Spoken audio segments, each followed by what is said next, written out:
LGBT, right? That is like in the newspaper every single day, isn't it? Every 2 minutes, some LGBT thing. What it looks like, an effort to bring, what would you say, social equity and balanced opportunities and treatment to people of all different orientations. But of course, we know that Empire could not care less about any humans. Hetero, homo, trans, whatever. They have zero interest in making life better for people.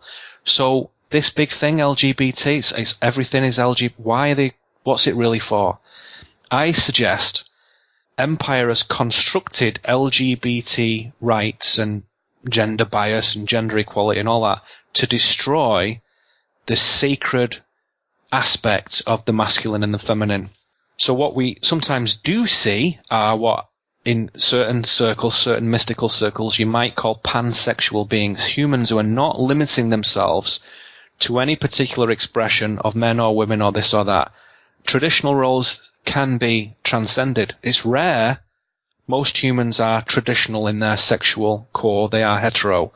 Pansexual expression is a very rare spiritual accomplishment that requires very deep self-discovery, spiritual discipline, and very incredible, and I use that word advisedly, levels of emotional maturity.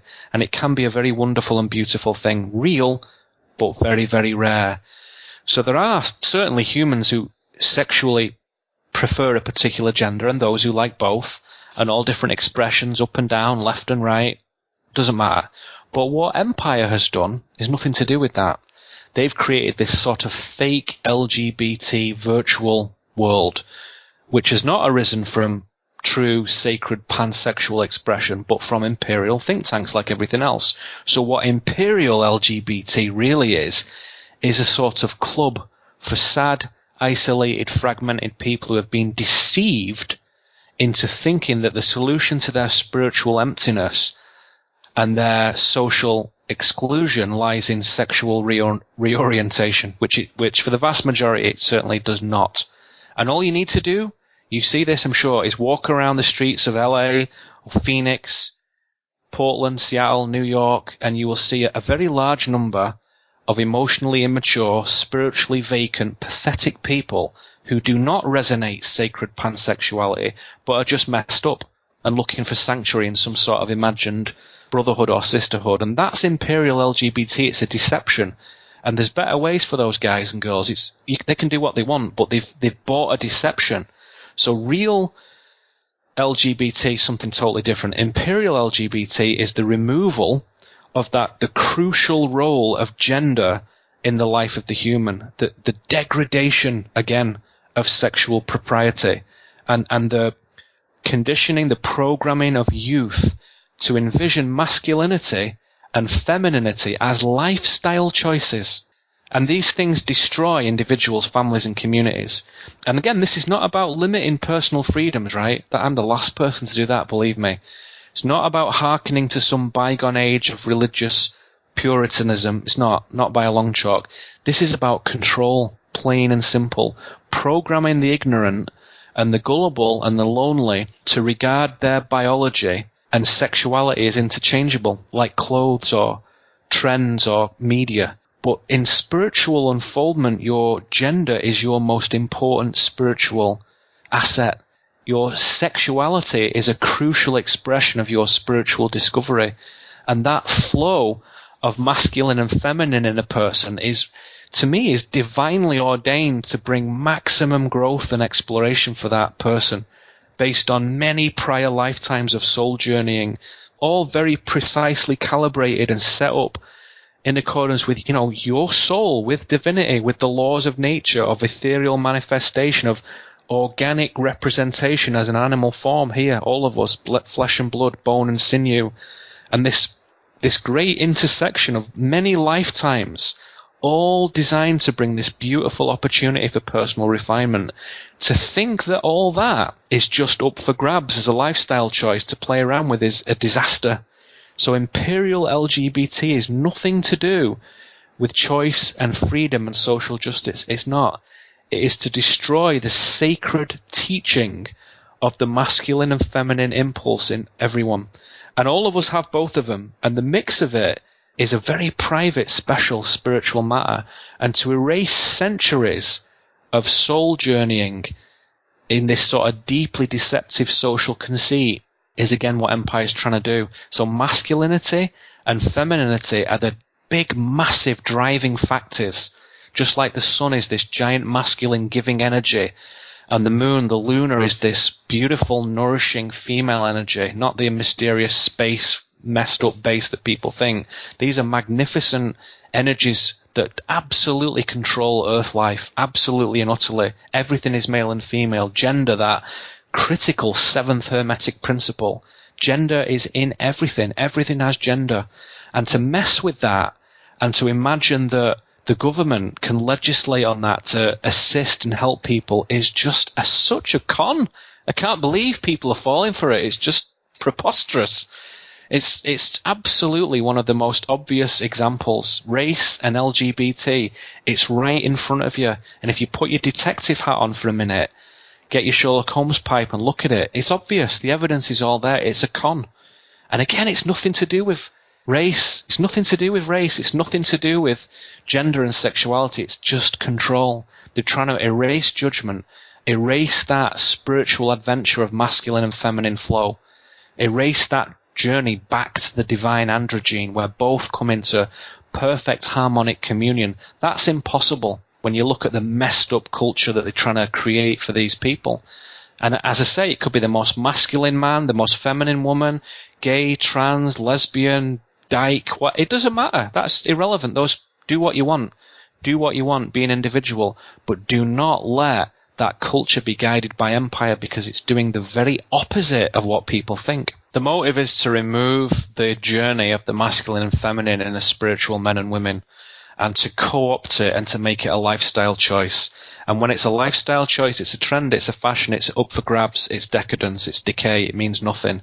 It's lost the sacred aspect. It's just fun. It's just fashion. Berlin in the 1920s. Back to that, it's bad news. Now, if you come from a spiritual core and it comes from individual power, then the divine says, you know what, guys, you do whatever you want. You go for it. You can express yourself with consent, informed consent, with power, with dignity in whatever way you wish, with another amazing, spiritually alive, consenting adult. You can paint yourself blue, hang your nipples from the ceiling and swing around all day long if you want. You can do whatever you want. You can do anything. Up to you. But it must be guided from spirit. It's not a lifestyle choice. It's not. So to make it just culture, it's just culture. Remember, imperial culture is not what you think it is. It's not from people. It's about decay. It's decadence. So you have to start to draw these distinctions. And as you say, like you, I am a champion of the underdog, always have been. Well, whatever it is, I'm always supporting that. People have called me up and said, I'm a transgender guy, I'm a transgender woman. Is it, I'm a bit embarrassed, is it okay if I come to your house? I said, of course it is. They said, oh no, it is with you, but no one will look. I said, no one will look at you. The people who come to my events are awesome. They'll celebrate it if you want to, they'll ignore it if you want to, they'll treat you like a human being. Of course. Yeah. So every creed, every race, I've had them from all over. You can't believe it. All over, different types of things, you've never seen. It's like a Star Trek convention. Things you would not believe. They're all sat there, right, in the audience. No one cares, because what guides us is spirit. To have your culture guided by imperial think tanks is to destroy your human culture. So you have to keep reminding yourself, LGBT is not what it appears to be.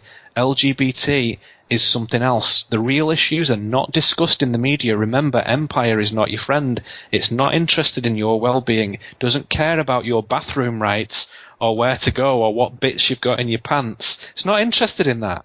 All it's interested in is destroying the masculine, which is a massive, important journey to go on. And it doesn't mean you don't have to be a man to do it, just the masculine flow of energy. The incredible journey of the feminine.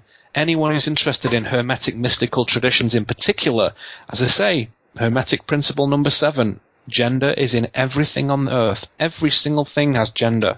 Everything. Electricity, solar, lunar, gravitations of, however you think what gravity really is, it all comes down to that. Magnetism, arousal, spirit, science, all of it has those poles. positive, masculine, negative, female, creation and destruction, creating life. You cannot have that as a load of people who are wanting escape and wanting resolution sought on the outside. You have to take that from yourself. You have to be guided by something with honor, from wise elders, from a true expression. And you tell me where that is in government. You tell me where that is in local, national or international government. It's not there. So again, LGBT, a control word. It's not a real thing. It's a control word. The issues we can talk about, quite different somewhere else. No problem. That's not a problem. And as I say, sexuality in my seminars and in my client work with individuals, we talk about it every day, all the time. And it's deep, fascinating, vigorous, amazing subject, multidimensional, so fascinating, so interesting.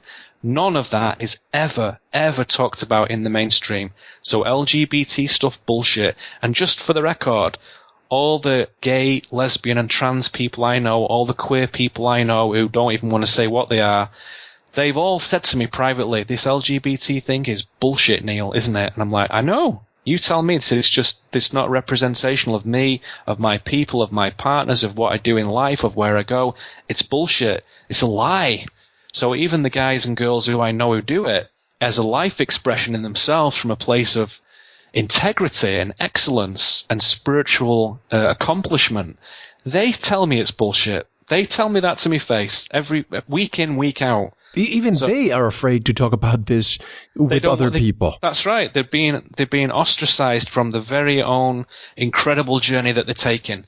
And some of the very bravest and best people I know have gone the whole hog and changed themselves and had things cut off and inserted and reshaped. Whatever. That's an incredibly personal choice. Whatever. I don't have any problem with that. I think it's an incredible journey. But those people too, several of them, have come to me and said, it's bullshit, LGBT stuff in the mainstream media. It's imperial bullshit, isn't it, Neil? And these are not acolytes or disciples. These are very strong-minded men and women who live their own life, who do what the hell they want to do, whenever they want to do it, from a place of integrity, that is. And then you have that freedom, not before. And they have come to me and said, it's nonsense. And they're better qualified to say that than me. So I can theorize and conceptualize about it. I can see what I see. But I don't know what the journey is to swap genders, to change, to feel like a woman. I don't know what that is. But I have many people who do and have come to me and they've said the same thing. And I'm not just talking about 2 or 3. I mean high numbers over 10, 15 years. Same thing. So we have to remember that our talk of race is not what they do. Our talk of sexuality is not what Empire does. Our talk of discrimination is different. Our talk of government, of society, of what it is to be liberal, what it is to be conservative, not the same as imperial language. So we must identify those imperial control words and eliminate them from our discussion because they're not relevant. And any talk of that, you have to watch out that you don't fall into it, because even very clever people, they say, "Oh, you're just a privileged white person. You don't know what the struggle's like." No, you've just proven. If you ever say any nonsense like that, it's like they've fallen into the deception of the control words. That's what they do. They control the thinking. And it's like, even if you say, I don't mind gay people, they can do it. And they're like, they, you call them they. Yes, of course I call them they. I'd call anyone they. And people get so sensitized, oversensitized to this. You people. And it's just you people, it's just an indication that the control mechanism has duped them. And it's very embarrassing and shameful, because a lot of these people are very clever, very intelligent, well educated, and they think they're above that and no one can dupe them. So they're very defensive and aggressive when it comes to even questioning that.